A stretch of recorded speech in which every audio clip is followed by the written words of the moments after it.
All right, let's jump right into a story that is, without a doubt, one of the most powerful accounts of personal transformation ever told.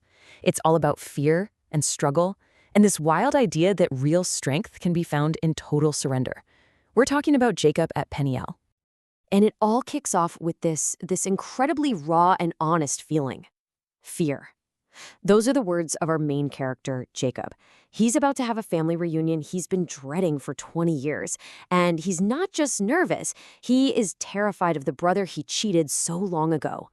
So let's set the stage. Why is this man who's finally returning home so completely filled with dread? Well, because this isn't your average homecoming. It's a day of reckoning.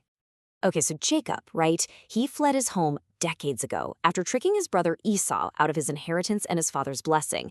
Now he's finally on his way back, but he gets some pretty chilling news. Esau is coming to meet him. And get this, he isn't coming alone. Esau is rolling up with an army of 400 men. You don't bring 400 guys to just say hello. This is a show of force. The scripture says Jacob was greatly afraid and distressed, and yeah, you can see why. So what does Jacob do? He does what he's always done. He schemes. He falls back on his own cleverness. He splits his entire camp in two, basically hoping that if Esau attacks, at least half of his family might get away. Then he starts sending these massive waves of gifts, hundreds of animals, hoping to buy his brother's forgiveness. He's trying to manage his way out of this mess. But after all that planning, all that strategy, something happens that he could never have prepared for. And this is where we get to the heart of the story, this strange, intense struggle that happens in the dead of night. So picture this. He sends everyone, his wives, his kids, all his possessions across the Jabbok River. They're safe on the other side. And Jacob, he stays behind, all alone, waiting in the pitch-black darkness. And it's right here, in this moment of total vulnerability, that the real fight begins. Because suddenly, a man appears out of nowhere and starts wrestling with him. But this is no ordinary man.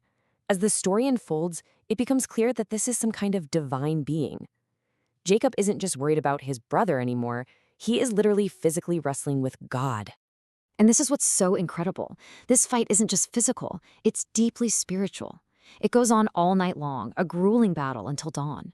Jacob, the man who spent his whole life running and tricking his way through things, is finally forced to just stand his ground and face a power that is so much greater than his own. And here's the turning point. After hours of this, his opponent touches his hip and dislocates it, crippling him. You'd think that's it, right? Game over. But instead of giving up, Jacob just clings on. He's not trying to win anymore. He's just desperately holding on, saying, "I will not let you go until you bless me." He's shifted from self-reliance to just desperate dependence. And it's this act of desperate faith that leads to the absolute climax of the story. It's a moment of total transformation, and it's symbolized by the one thing that defines all of us, our name.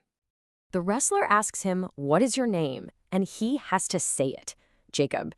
He has to own up to his identity as the deceiver, the guy who grabbed his brother's heel, the schemer who always had a plan. But then, everything changes. He's given a new name, Israel. And this isn't just a new nickname, it is a fundamental change in his identity. He's no longer defined by his shady past, but by this incredible struggle. He is now the one who strives with God. And this is the declaration that seals it. By clinging, by refusing to let go, by surrendering his own strength, Jacob prevailed. He didn't overpower God, he prevailed by admitting he needed him. His new name comes with a new kind of power, a spiritual authority he never, ever had as Jacob. And to mark this spot, this life-changing place, Jacob names it Peniel. It literally means the face of God. He's in total awe. He understands that he came into direct contact with the divine, and somehow he survived. All of this builds to the central, powerful paradox of the story, and it's an idea that just completely flips our normal understanding of strength right on its head. Think about it. Jacob walks away from the greatest victory of his life with a permanent limp. He is physically weaker than he was before the fight started, but in that physical weakness, he gained an unbelievable spiritual strength. He lost power in his body, but he gained power with God. So, what's the takeaway from all this? Well, the story lays it out pretty clearly. That real strength isn't about being the toughest or the smartest, but about admitting where you're weak. that real victory isn't about crushing your opponent, but about surrendering to a purpose bigger than yourself. That limp, it wasn't a flaw.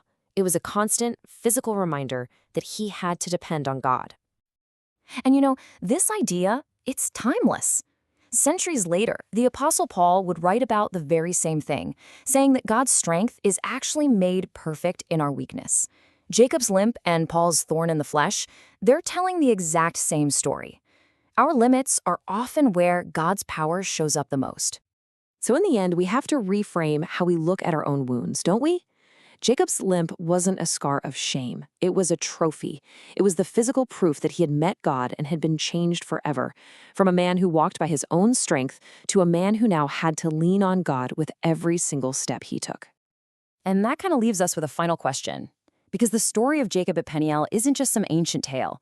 It's a mirror. It forces us to ask ourselves, what are we wrestling with in the dark? And could it be that the very place of our greatest weakness, our most painful struggle, is exactly where we're supposed to find our truest strength?